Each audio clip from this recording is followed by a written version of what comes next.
name is Jo, and I'm a nymphomaniac.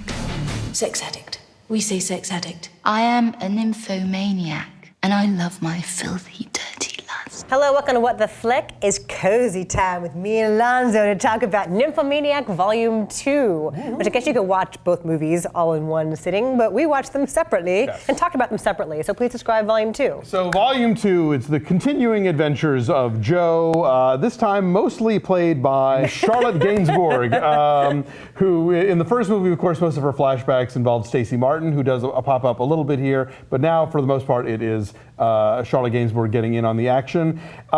Less penetrative sex going on this time, but more fetishy stuff happening, and it's as gloomy as ever. Take a look.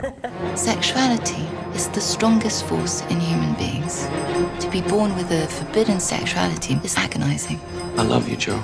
I love you. I love your wildness. Should I take my clothes off? I'll tell you what to do. And there, get my life back. That's not how it goes. Most people don't scream until I hit them. Yeah, all of the humor and the humanity and what made Volume 1 so interesting and so much richer of an experience than I would have expected is gone. Yeah.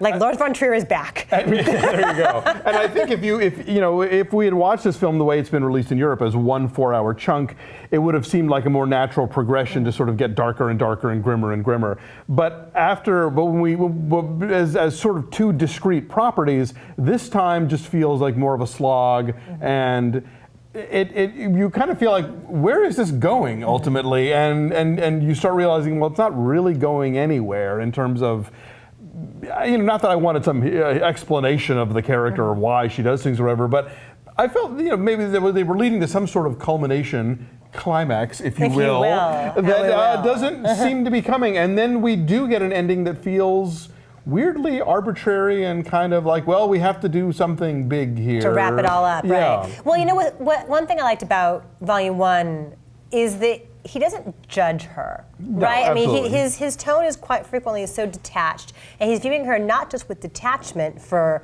her sex addiction and for what she describes herself as being a horrible person, but he lets us just view her and assess her and take her into our lives for herself. Here there is total judgment. Here there is retribution for her actions. Right. And the one person that you think is going to be on her side perhaps is not. And and it feels arbitrary and very tacked on and very different from what had preceded it for the previous 3.5 hours. And again, it makes sense that if you're going to, as you tell this story, it's going to build to a point where there are now consequences, where her life is not her own anymore and her actions reverberate and affect other people. And I think if we had gotten to see Nymphomaniac as one piece, that would have just felt like kind of a natural progression of the plot. But because it's because we're in Volume 2 and while we're watching his Volume 2, it does suddenly feel like this that he's shifting gears in a way. Jarring shift. Yeah. So maybe the way to watch this is back to back. Like on. 4 hours to kill. Yeah, exactly. Like, who doesn't?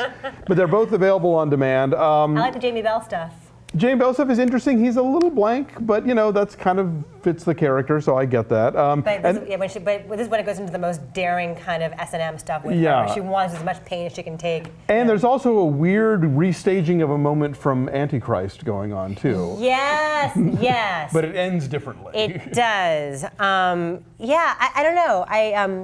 I didn't feel like I had an emotional hold on this the way I did the previous one. It didn't feel not to use a pun, but it didn't feel as satisfying to me. Yeah, I think people should see the whole thing to get all of what Von Trier is going for. But if you were just going to watch one, stick with one. What do you think Von Trier is going for now that you've seen the second part? Because I think the second part is a different aim than the first. Yeah, I don't know. I don't know if he's working out his own stuff here. I don't know if he's trying to say something about society and women or women's sexuality and how it's misunderstood.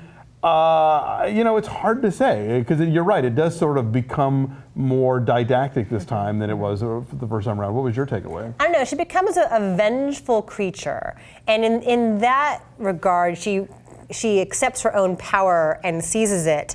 But then is punished for it ultimately, and not in a sexually stimulating way, but like in a life-altering way. You think she's on the verge of accepting herself and then it just does a 180 on her, and it's like, okay, you're gonna be punished for your actions all along. So it kind of renders the previous, 3 hours and 45 minutes or whatever it is, kind of moot in some ways. Yes, but I don't know. I still don't think this is a misogynist film. No, neither do I. I don't either. But it ultimately does judge her. But it does. The hammer comes down.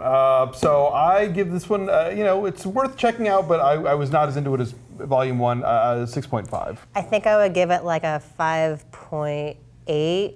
So what's that? So 6.2 for us. The first Nymphomaniac was somewhere in the 80s, 70s or 80s. This is, I think, lower than that in the 60s. I think generally there is a letdown. I'm sure it's to say it on the bottom of the screen. So look at the bottom of your screen. All right, bye-bye, thanks, bye.